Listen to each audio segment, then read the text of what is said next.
Hello and welcome to Plus TV Africa. I'm Benga Aborowa with the news on the hour.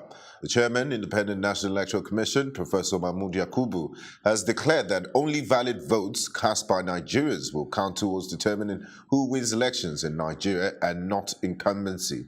He said this at the ongoing 67th session of the International Press Institute in Abuja, adding that the time when elections were won based on the incumbency factor has been phased out, even to state level. Yakubu said all the necessary steps have been taken to ensure that the 2019 elections are credible at all levels. He pointed out that balloting would not be done electronically as the time has not come to fully automate the whole process, adding that, however, technology is being used in many aspects of the process. He hoped that in the future, technology will be used in the 5 processes from electronic voter registration, accreditation, balloting, collating, and transmission of results. At present, technology is being used for accreditation of voters and storage of accreditation data with electronic collation and transmission in the works. The People's Democratic Party, PDP, is accusing the All Progressive Congress, APC, of using stolen funds in organizing its elective national convention. In a statement by the party's spokesman, Kola Olobodiyan, the PDP said the entire convention was to celebrate corruption and dishonest individuals who should be guests of the Economics and Financial Crimes Commission.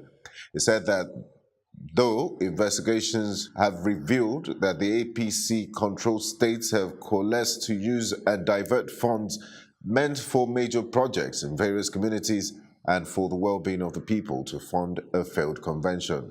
Bourdain described the ruling party as a laughingstock amongst Nigerians over its choice of a new leader who has corruption allegation trails. He called on Nigerians to see the APC convention as the concluding section of the pain and anguish they have put the nation through for the past 3 years. The People's Democratic Party, PDP, has asked the Department of State Services to release Senator Eyinaya Abaribe, the legislator representing Abia South constituency. The DSS has not made any official statement on the arrest of the senator.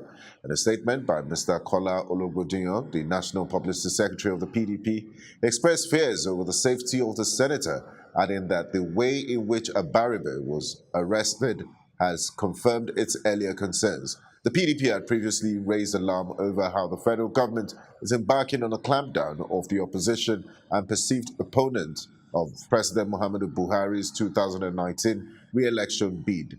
Olobodiyan asked the DSS to disclose Abaribe's whereabouts and state the charges against him, adding that the laws of the nation are clear on the process of arrest and persecution. Meanwhile, the members of the Movement for the Actualization of the Sovereign State of Biafra have criticized the arrest of Senator Abaribe by the DSS.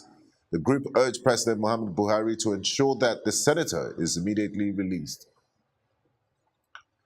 Crisis was averted yesterday by the police in Abule Edo bus stop in Satellite Town, Lagos. Plus TV correspondent at the scene, Felicity Ezewike, reported that people fled the scene while cars withdrew and shops were shot as multiple gunshots were heard. Young men were seen with bottles and sticks harassing truck drivers.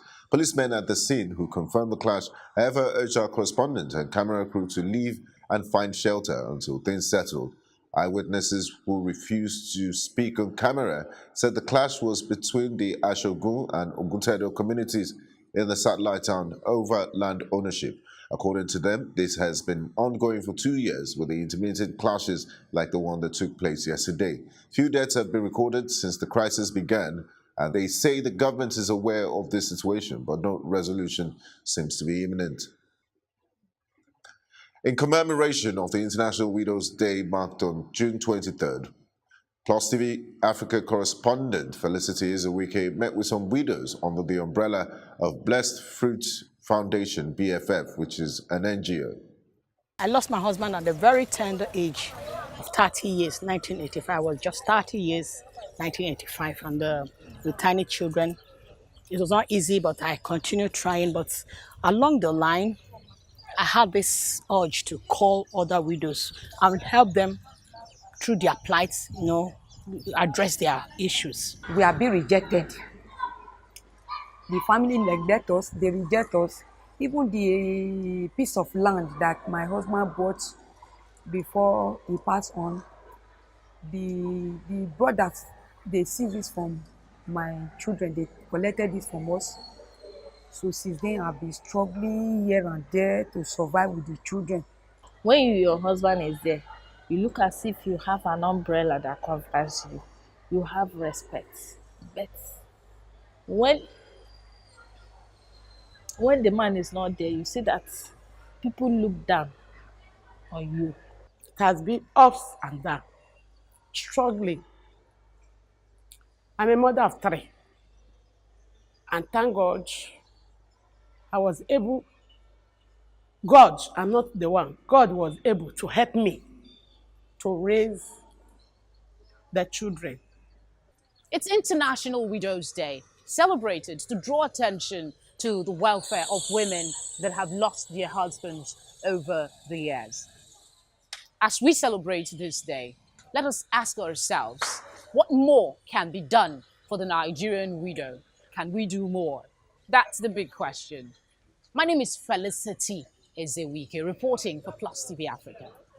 On the foreign scene, the United Nations Human Rights Offices called on the Trump administration on Friday to immediately revise its migration policies and find alternatives to detention. It stated that children should never be held in custody with or without their parents. This comes after video footage of children sitting in cages and wailing children sparked a global outcry against the United States immigration policies. The United States has faced huge backlash for separating more than 2,300 children from their families in order to persecute their parents for illegal border crossing.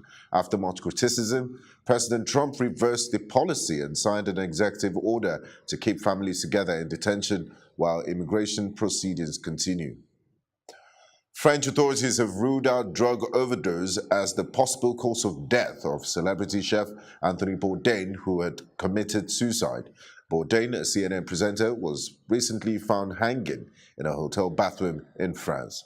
Though it was unclear if he had ingested any narcotics before his suicide, the New York Times says French authorities have ruled out drugs. According to reports, the only thing found in his body was a trace of non-narcotic medicine in a therapeutic dose. He died while filming his show, Parts Unknown, in France. And in business, President Muhammadu Buhari has appointed 4 non-executive directors for the Central Bank of Nigeria. The new appointees are Adiola Detunji, Professor Mike Obada, Professor Justicia Nabuko, and Professor Umu Ahmed Jalingo. The appointment is for 4 years with effect from June 7.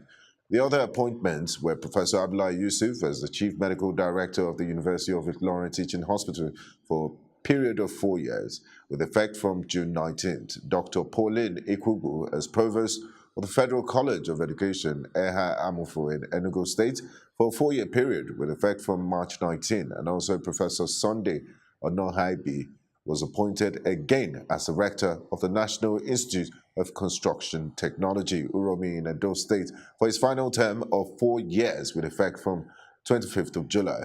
Also renewed is the appointment of Dr. Ogbonia Ibeenwo as Rector of the Federal Polytechnic, Unwana Afikpo in Ebonyi State for a 4-year period with effect from June 7.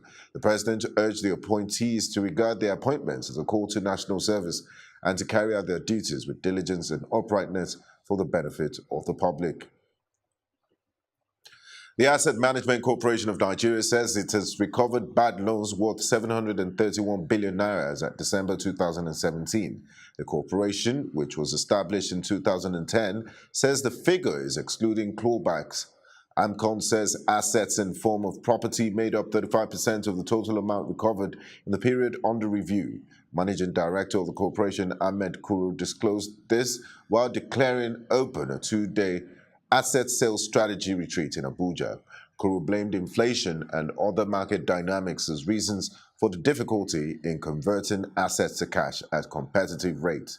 Eberuchukwu Neze, Executive Director at AMCON, also spoke on the need for AMCON to collaborate with stakeholders in order to dispose of a stockpile of assets in the regular open market. He said the assets cut across critical sectors of the economy that include real estate, energy, transportation and aviation, maritime, agriculture, manufacturing, and many others. That's the news at this hour. I'm Benga Borowa. Do have a great day.